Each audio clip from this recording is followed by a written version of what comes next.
Support कर रहे हैं? हमारी पार्टी का समर्थन विजेंद्र यादव के साथ है।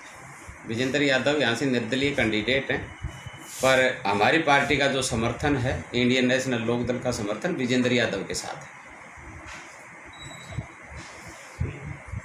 सर, किस प्रकार से, जैसे आपने देखा था कि भी अपनी पार्टी का अभी व्यक्ति लड़ना चाहिए था, तो वो क्यों नहीं लड़ पाई? इसका क्या कारण है? नहीं, ऐसा नहीं है। हमारी पार्टी के सब जगह से कैंडिडेट चुनाव लड़ रहे हैं। यहाँ विजेंद्र यादव की मेरी 30 साल से मेरी यारी है, मेरी मित्रता है। लोगों ने एक दिन आपको नवीन राव के साथ देखा था, तो वहाँ से बातें शुरू हुई थी कि आप नवीन राव का साथ देंगे। नहीं, वो तो सारे हम शहर में रहते हैं, ऐसी कोई बात थोड़ी है। परंतु वो क्या था कि सैनी सभा का प्रधान आदरणीय श्री राम सैनी जी बने, मेरे को उन्होंने बुलाया, तो हम जा रहे थे जुलूस निकालते हुए, मैं उनके साथ खड़ा था। आगे आकर के और नवीन राव जी का ऑफिस आया, उन्होंने नैतिकता के आधार पे सबका मान सम्मान किया और वो हमारे साथ गाड़ी में हमारे साथ चल पड़े। सिर्फ इतनी बात थी, न किसी का कोई वहाँ समर्थन था, न किसी प्रकार की और कोई बात थी। काफ़ी वार्ड ऐसे जिनमें 200, 250, 300 वोट भी मिल जाए तो पार्षद बन जाएगा। क्या 200, 250 वोटों के लिए नेशनल पार्टी को जमीन पे आना चाहिए? नहीं, ऐसा कुछ नहीं। ये समाज का चुनाव है। समाज का चुनाव समाज के आधार पे होना चाहिए। समाज को बांटने का काम नहीं करना चाहिए। और आज देखा जाए तो भारतीय जनता पार्टी समाज को तोड़ने का, समाज को पाड़ने का, भाईचारे को खराब करने का काम अगर कोई पार्टी कर रही है तो उसका नाम है भारतीय जनता पार्टी। सिर्फ वो कर रहे हैं, बाकी किसी प्रकार की कोई बात नहीं। समाज का चुनाव है, समाज में सब मिल के रहते हैं। अखबारों में अगर पढ़ते थे तो 10 से 15 नाम आते थे कि भाजपा में इसको टिकट मिल सकती है, फिर भी उनमें से किसी को टिकट न देख के रमेश सैनी को एक्सपोर्ट किया। रमेश सैनी बढ़िया आदमी है। रमेश सैनी का वर्चस्व जो दिखाई दे रहा था, भारतीय जनता पार्टी के पास कोई उम्मीदवार ऐसा नहीं था कि जो कि 300 से 400 का आंकड़ा पार कर ले, तो उन्होंने हाथ पैर जोड़ करके रमेश सैनी को, इसके आदमियों को मनाया कि किसी भी तरीके से इनको भाजपा की टिकट दिलाई जाए। तो कई आदमी कह रहे हैं कि भाई उनको नगर पालिका की कोई एनओसी की, उनके स्कूल की बड़ी धमकी मिली कि अगर आप भाजपा की टिकट नहीं लोगे तो आपको बहुत बड़ी दिक्कत आ जाएगी। तो बेचारे ने, उसने डरते हुए और भाजपा की टिकट ली। भाजपा की टिकट लेते ही वो दिक्कत में आ गया। आम आदमी जो उसको वोट देना चाहता था वो ये कहने लग गया कि भाई अब आपने जो ये डंडा और झंडा पकड़ा है, ये आपने गलत पकड़ लिया।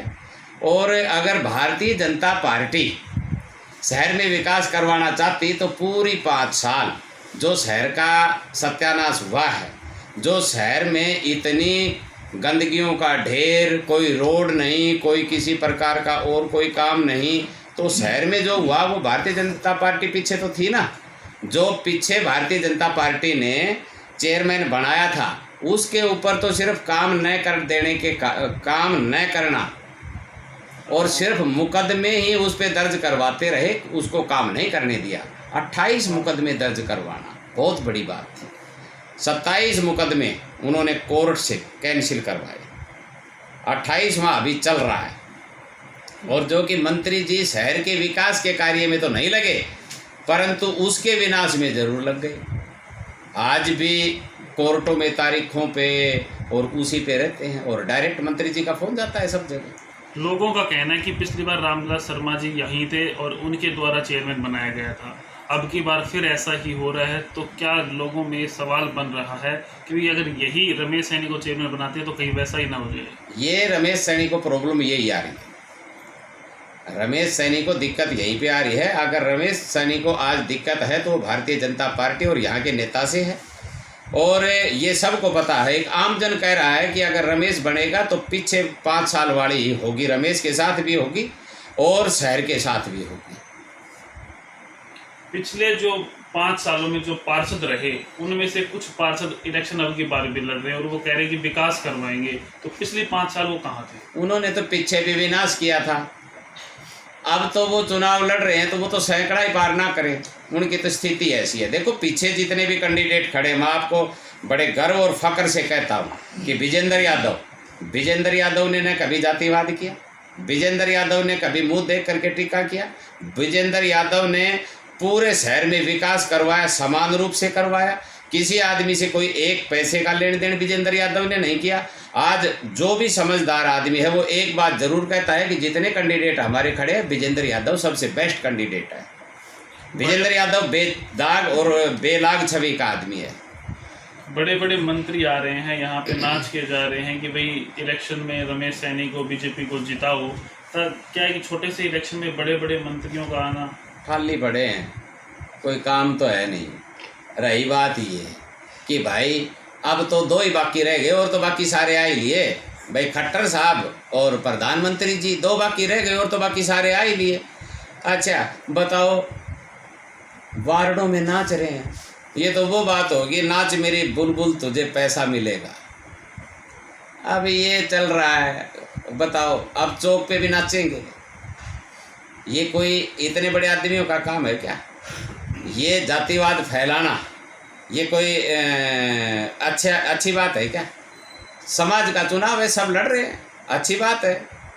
अब हमने किसी आदमी के बारे में किसी प्रकार की टिक्का, विजेंद्र भी बढ़िया है भाई, रमेश भी बढ़िया है भाई, नवीन भी बढ़िया है, समाज में चुनाव लड़ रहे हैं। हाँ, हमारी जो ध्येय और हमारी इच्छा है, हमारी पार्टी का समर्थन विजेंद्र का है, तो हम ये थोड़ी करेंगे आग भाई चौपटे पे जा करके नंगा नाच ही करेंगे। ये कोई सामाजिकता थोड़ी होती है। हाल ही में बीजेपी पार्टी के द्वारा अरविंद शर्मा सांसद जी जो हैं उनका अपमान किया गया है, इस पर आपकी क्या प्रतिक्रिया रही? बीजेपी पार्टी ब्राह्मण विरोधी पार्टी है। बीजेपी का मुख्यमंत्री सदा ब्राह्मणों की बेइज्जती करता है। जी। पहले तो भारद्वाज को कही थी कि तेरा फरसा से तेरा गला काट दूंगा। उसके बाद में पैरावर की जो जमीन है उसके ऊपर कितना तांडव करवाया है मुख्यमंत्री ने। अरविंद शर्मा ब्राह्मण नेता नहीं, वो एक मजबूत राजनीतिक स्तंभ भी है। उसने मुख्यमंत्री की हर बात का जवाब दिया। और आज मुख्यमंत्री ने जो परसों रोहतक में प्रोग्राम था, रोहतक का प्रेजेंट में सांसद है अरविंद शर्मा, उसकी कुर्सी वहाँ से हटवा दी गई। बीजेपी ब्राह्मणों का कितना अपमान करेगी, बीजेपी ब्राह्मणों के अपमान में लगी हुई है। उसकी कुर्सी उतरवाई गई, वो पत्रकारों के बीच में बैठा अरविंद शर्मा। और हमारा यहाँ ब्राह्मण नेता सबसे बड़ा अपने आप में नेता बताता है, वो एक लफ्ज नहीं निकाल रहा ब्राह्मणों के पक्ष में। मैं तो कहता हूँ कि बीजेपी ब्राह्मणों की घोर विरोधी पार्टी है। आप देखा जाए नुपुर शर्मा जी, आज कितने देशों के अंदर उसने कोई बात ये थोड़ी बोली थी, उसने जो बात पढ़ी वो बात बोली थी, परंतु बीजेपी ने ब्राह्मणों की बेइज्जती करने के लिए उसको पार्टी से निकाल दिया गया, न कि उसका साथ देने का काम किया। ये ब्राह्मण विरोधी पार्टी है, ब्राह्मणों को मारना चाहती है ये पार्टी। और मैं तो कहता हूँ कि मेरी एक अपील भी है कि ब्राह्मण जो भी वो बीजेपी को वोट ना दें। बीजेपी को वोट देंगे तो ब्राह्मणों का अपमान होगा। आज सब जगह ब्राह्मण इकट्ठे हो रहे हैं, रोहतक में सब ब्राह्मण इकट्ठे हुए। रोहतक में ब्राह्मणों ने संगठता की, उसमें मुख्यमंत्री नाराज हुआ। बीजेपी के आला कमान जो नेता थे वो नाराज हुए कि अरविंद शर्मा ने बीजेपी का विरोध किया है। बीजेपी का विरोध नहीं किया अरविंद शर्मा ने, अरविंद शर्मा ने बीजेपी की असलियत दिखाई। हाँ, मैं धन्यवाद करूंगा अभय सिंह चौटाला का कि उन्होंने, जो हमारा कार्तिकेय शर्मा आज राज्यसभा का सांसद बना, अभय सिंह चौटाला ने प्रेस कॉन्फ्रेंस करके उनका खुला समर्थन दिया। और बाकी कोई ऐसा था जिन्होंने खुला समर्थन दिया था? अभय सिंह चौटाला ने खुला समर्थन कार्तिकेय शर्मा का दिया। मैं आज आपके माध्यम से अभय सिंह चौटाला का बहुत बहुत धन्यवाद करना चाहता हूं कि उन्होंने हमारे ब्राह्मणों का इतना बड़ा मान सम्मान किया है। और हमारे कुछ ब्राह्मण नेता जो हरियाणा में अपने आप को कद्दावर और ब्राह्मण नेता बताते हैं, वो ब्राह्मणों का अपमान बैठ करके सहन करने लग रहे हैं। अभी महेंद्रगढ़ में जो पिछले काफ़ी दिनों से जो खोखा प्रकरण चल रहा था, वही बीजेपी के एकमात्र अपने आप को कद्दावर बताने वाले नेता, जो करीब 72 दिन पहले भी उसी जगह पर मौजूद थे लेकिन कुछ खास नहीं कर पाए थे। और हाल ही में उनके द्वारा एक आश्वासन देकर जो दुकानदार हैं उनको उठाया गया है। क्या लगता है, कहा गया है 22 तारीख के बाद जो खोखा है उसका समाधान करवाया जाएगा। मैं आज आपके सामने इस पूरे षड्यंत्र का खुलासा करना चाहता हूँ। ये खोखा प्रकरण एक बहुत बड़ा षड्यंत्र था। बीजेपी नेता का ये षड्यंत्र था। उनका एक ये षड्यंत्र था कि इस खोखों को तुड़वाया जाए, इनको यहाँ से हटवाया जाए। एसडीएम के ऊपर बहुत बड़ा प्रेशर बनाया था इस बात के लिए। और उनके जब पोल जब खुली थी कि वो जब 1 बजे तोड़ने लगे खोखों को, तो वहाँ पे मेरे को बुलाया गया, मैं वहाँ पे चला गया। मेरे जाने के बाद में हमने पुलिस प्रशासन अन्य अधिकारी थे उनको रोक दिया गया। रात के समय में जब वो तोड़ने के लिए आए, वहाँ पे भाजपा का वरिष्ठ नेता वहाँ पे पहुँचा। क्या आज एक बात बताएं कि या तो भाजपा का नेता एक बात कहे कि मेरी सरकार में चलती नहीं है, खोखे टूटे तो इनके दिशा निर्देश अनुसार टूटे। एसडीएम की कोई कहानी नहीं थी। भारतीय जनता पार्टी कहे कि खोखे नहीं टूटने चाहिए तो सरकार उनकी है, तो क्या खोखे टूट सकते हैं? भारतीय जनता पार्टी के नेता के आदेश के अनुसार खोखे टूटे और एसडीएम को बदनाम करने की कोशिश की गई। उसके बाद में रोजाना खोखे वालों की हाजिरी, उनको धमकाना, कल आ जाना, परसों आ जाना, मेरी एसडीएम से बात हो गई है, डीसी से बात हो गई है, चीफ मिनिस्टर से बात हो गई है, सब बेवकूफ़ बनाने का काम था। लास्ट में वो गरीब आदमी थे, उनके पास एक टाइम की रोटी का जुगाड़ नहीं था। अगर वो पैसे वाले होते तो रेलवे रोड के ऊपर कोई खोखा लेकर के थोड़ी बैठते। मैं कहता हूँ 29 आदमियों का घर उजाड़ा है।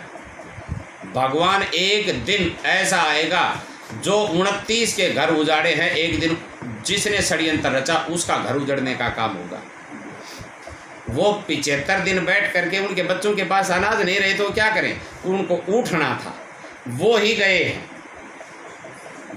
हैं नेता के पास, और नेता को जा करके कह करके आए हैं कि हमें कम से कम उठा तो दो। तो यहाँ आकर के मिट्टी चिकनी चुपड़ी बात बढ़ा के भाई हम 19 के बाद 22 के बाद में तुम्हारे को 22 के बाद में नहीं, अगर कभी भी खोखे रखवा दे तो इस बात के बारे में हम दावा कर रहे हैं। मतलब ही नहीं, ये तो उजाड़ने का काम करते हैं, किसी को बसाने का तो ज़िंदगी में कभी किया ही नहीं है इन्होंने। कुछ समय बाद उन्होंने कुछ अधिकारियों का ट्रांसफर कर दिया, ये कहा था कि हमने इस चक्कर में करवा दिया। पीएन की का ट्रांसफर ना करवा सकते, एसडीएम डीसी एसपी बहुत बड़ी बात है। कारण है उसका कि एसपी ने ये कर दिया, एसडीएम ने करवा दिया। एसपी को 3 साल हो गए थे, ठीक है। जब 20 आईपीएसों की बदली हुई तो उस लिस्ट में नंबर था। मैं जब तो मान लेता स्पेशल अकेले की ट्रांसफ़र होती, जब तो मैं ये बात मान लेता कि हाँ भाई ये नेता ने करवाई है। एसडीएम की भी जो 27 की लिस्ट आई उसमें नाम आया था, ठीक है। डीसी भाई क्या नाम है दादरी जाना चाहता था, वो अपनी मर्जी से दादरी गया है। तो इन्होंने किसके ट्रांसफ़र करवाई? इनके पास 5-7 आदमी ऐसे हैं जिन्होंने एक बात की कसम खा रखी है कि पूरी दिन हमें सच नहीं बोलनी और सिर्फ इसके नाम का ढिंढोरा पीटना है झूठा। वो ये कहने लगे थे अब फलानी जगह खाली हो जाएगी, वहाँ से चुनाव लड़के मुख्यमंत्री बन जाएंगे। एक तो लोगों के दिमाग में भय पैदा करना चाहते हैं, मुख्यमंत्री बनेगा। अरे बनेगा तो बन जाएगा, ये धरती पड़ी क्या हो जाएगा फिर?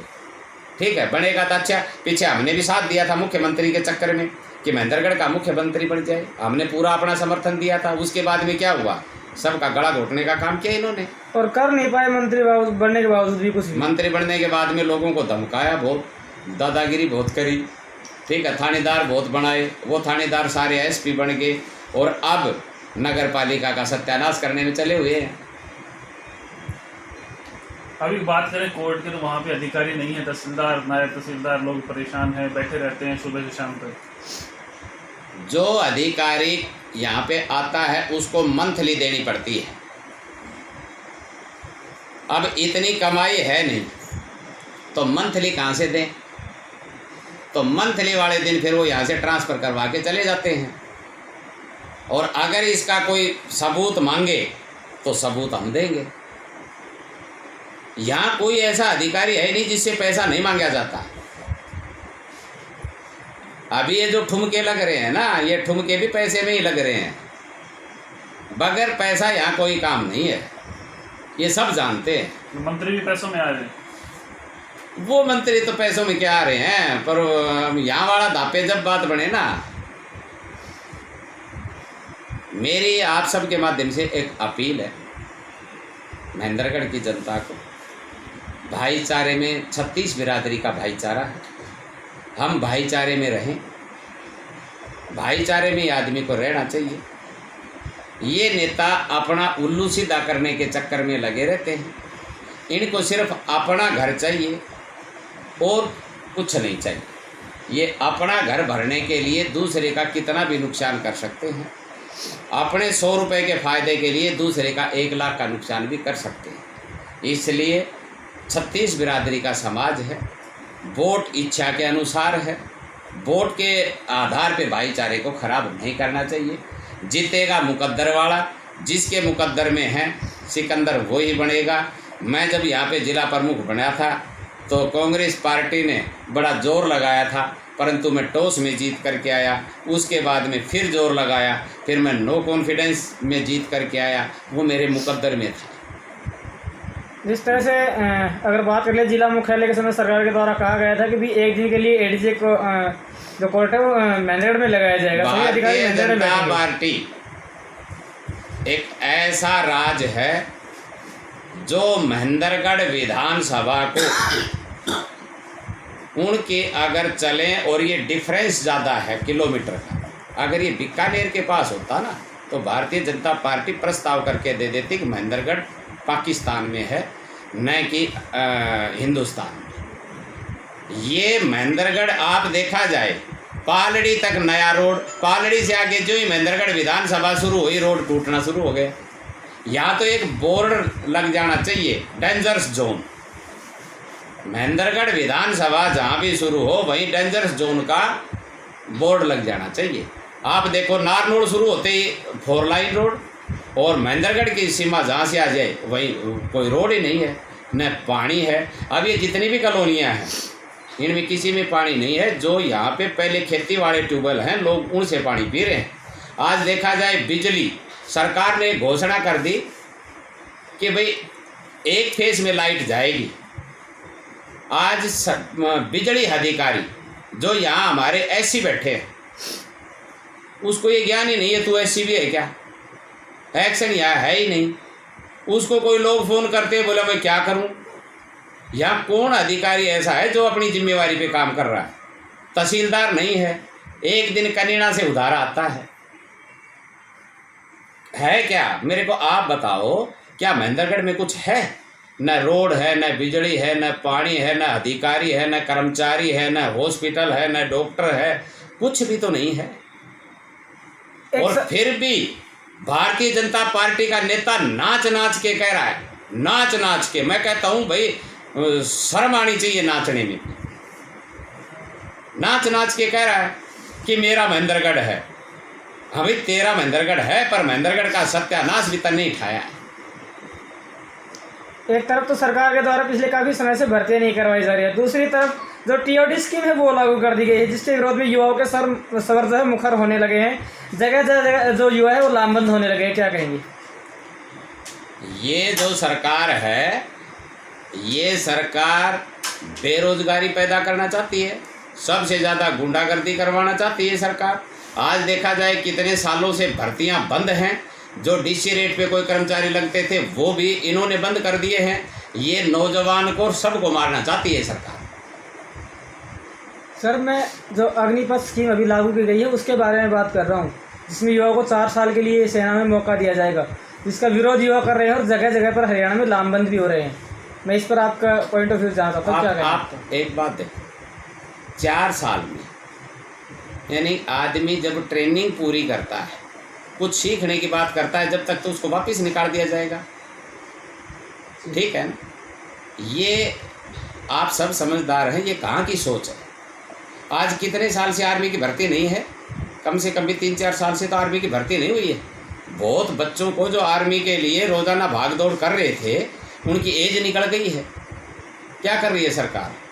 कहाँ पे है सरकार? हाँ, कोई आदमी बोले एक काम ये सरकार जरूर करती है, कोई राजनीतिक आदमी या कोई आदमी बोलता है तो दूसरे दिन उसके घर पुलिस जरूर आ जाती है, या मेरे लिए बाइट चल रहा है तो मेरे भी किमें ढूंढ के फिर वो बेचने को काम करेगा। ये सरकार एक ऐसी सरकार है जो बदले की भावना, न इनको समाज से कुछ लेना न इनको देश से कुछ लेना, सिर्फ बदले की भावना चलती है। और आप टीवी में या किसी अखबार में क्या सरकार ने कभी एक बात निकाली है कि हमारी ये योजना है, इस योजना से देश में इतना फ़ायदा होगा, इस योजना से प्रदेश में इतना फ़ायदा होगा, इस योजना से युवाओं में इतना फ़ायदा होगा? कभी इनकी देखिए, सिर्फ एक ही बात की लड़ाई लड़ रहे हैं, ठीक है, समाज पाड़ने, और बाकी इनके पास कोई मुद्दा ही नहीं है। धन्यवाद।